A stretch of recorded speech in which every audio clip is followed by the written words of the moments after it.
Hillary Clinton was nowhere near Washington the day charges against President Trump's former campaign chairman were announced, and news broke that a former Trump campaign volunteer had pleaded guilty to lying to federal agents about meeting with Russian officials.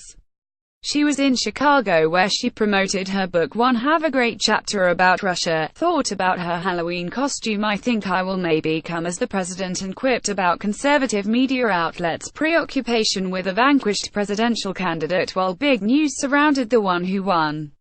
All the networks except Fox are reporting what's really going on. It appears they don't know him not president, tweeted NBC News politics reporter Alex Seitzwald, quoting Clinton, who held an event at the Auditorium Theater of Roosevelt University on Monday night. Conservative media outlets seem to have largely followed White House talking points in reporting the news dump of the past few days. There's no collusion. The charges against Paul Manafort predate his involvement in the Trump campaign. George Papadopoulos was a lowly campaign volunteer, and the Clinton campaign and the Democratic National Committee's funding of research that resulted in the now infamous dossier, not to mention the Uranium One deal with a Russian company that was approved during the Obama administration while Clinton was Secretary of State, are the clearest evidence of collusion with Russia. For the Clinton camp, it seems there's a fixation on an administration that does not exist. If you Fox News these days, they're treating Hillary Clinton as if she won the election, said former Clinton campaign spokesman Brian Fallon. He called the media outlet a White House propaganda arm that focuses on Clinton while downplaying the recent criminal allegations arising from special counsel Robert S. Mueller III's investigation into possible Russian influence in the presidential election.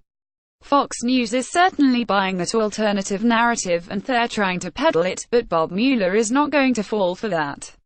Fox News did not immediately respond to a request for comment. The media outlet also had aired segments that included references to the non-existent Clinton administration and President Clinton.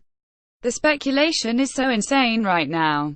What we should be focusing on are the continued lies of the Clinton administration, the continued fallacies that they perpetuate, former Trump campaign manager Corey Lewandowski said on Fox News' Fox Friends on Saturday, as news of an indictment loomed over Washington.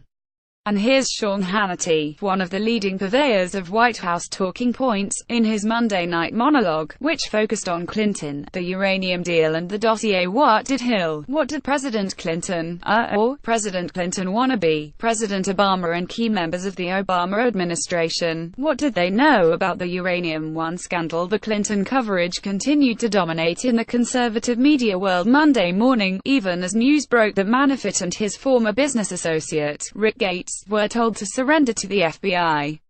White House counselor Kellyanne Conway appeared on Fox Friends, saying the focus should be on Clinton. People should be looking into any coordination between the Clinton campaign, the DNC, the Russian dossier, Conway said, adding that she and others in the administration would love to not talk about Clinton, but she just wants to go away. Fox Friends echoed Conway a bit later that morning with the headline, "Probe shows Dem ties to uranium deal dossier," as other national media outlets focused their coverage on Manafort, news of the Clinton campaign and the Democratic National Committee's role in funding research that led to the dossier, first reported by The Washington Post last week, has become a major weapon for the White House and conservative media, which sought to focus allegations of collusion on Clinton, her campaign and the Democrats. There is clear evidence of the Clinton campaign colluding to smear the president and influence the election, White House Press Secretary Sarah Huckabee Sanders said during the White House briefing Monday. Also being used as a club against Clinton and the Democrats is the Uranium One deal, which is now the subject of a congressional probe. Fallon, the former Clinton campaign spokesman, dismissed the new investigation as an effort by congressional Republicans to try to dig up scandals on someone who is never going to seek elected office again. Trump has repeatedly claimed that Clinton was paid a fortune when she was Secretary of State in exchange for the deal with a Russian state-owned nuclear energy company to control over 20% of the U.S. uranium supply, but multiple fact checks have shown that there is no evidence that Clinton was personally involved in the deal, which was approved by the Nuclear Regulatory Commission and the Treasury Department's Committee on Foreign Investment in the United States, none of which involved Clinton. As the fact-checkers Glenn Kessler wrote, any suggestion that Russian money was directed to influence Clinton's decisions would be explosive. But the fatal flaw in this allegation is Hillary Clinton, by all accounts, did not participate in any discussions regarding the Uranium-1 sale, which, as we noted, does not actually result in the removal of uranium in the United States.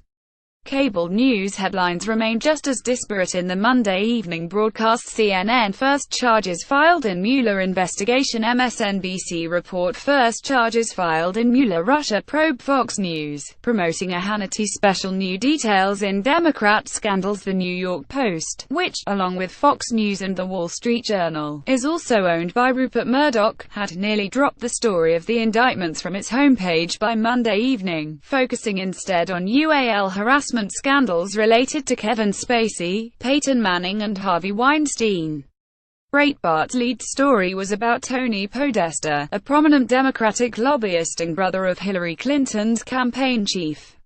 The plot thickens, reads a headline on Breitbart's homepage Monday evening. Tony Podesta resigns from Podesta Group as Mueller probe heats up. Podesta, brother of John Podesta, had not been charged with a crime and named in court filings, though his firm was indirectly referenced in the charges against Manafort and Gates. On Tuesday morning, an alert splashed across the Fox News website read no Russia collusion, but a more Mueller charges coming should Hillary worry. By Tuesday afternoon, Breitbart's lead story was a rehash of Fox News host Laura Ingraham's interview with Rep. Devin Nunes Arkaloff, chairman of the House Intelligence Committee, who urged the Justice Department to contain intelligence leaks. On the Daily Caller's homepage, the main story was also about Podesta. We asked this Dem senator about the Podesta Group. He immediately tried to deflect. Below that was a story about White House Chief of Staff John F. Kelly's interview with Ingraham. She asked if there should be another special prosecutor to investigate the Uranium-1 deal, to which Kelly said, "Yeah, I guess so." The New York Post, meanwhile, has completely dropped any news story about the Mueller investigation or the indictment from its homepage. Eli Rosenberg contributed to this story. Read more: The Dossier and the Uranium Deal, a guide to the latest allegations. Clinton campaign, DNC paid for research that led to Russia dossier. Top campaign officials knew of Trump advisors' outreach to Russia.